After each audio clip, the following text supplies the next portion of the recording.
भीष्माचार्यांनी प्रश्न विचारला की मी लग्न केलं नाही, काही नाही, सगळं राजभोग त्यागून दिला, सगळं सोडलं, मी कशाची अपेक्षा केली नाही, आणि माझ्या वाटणीला हे असं मरण का आलं? मला सांगा, अंगभर बाण असताना त्याला वेदना होत नव्हत्या का? पण ते भीष्माचार्य होते म्हणूनच सहन करू शकत होते. पण त्यांनी प्रश्न विचारला देवाला की हे का? मी काही पाप केलेलं नाही. नाही म्हणले, तुम्ही पाप केलं नाही, पण पाप डोळ्यांनी बघितलं.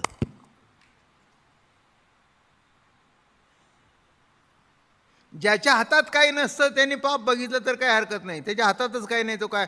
पण ज्याच्या हातात सर्व होतं तो जो डोळे झाकून बसलाय, तर तुमच्या हातून तुमच्या सुनेचं एका अंगावर उघडी करताना तुम्ही स्वस्थ बसलात.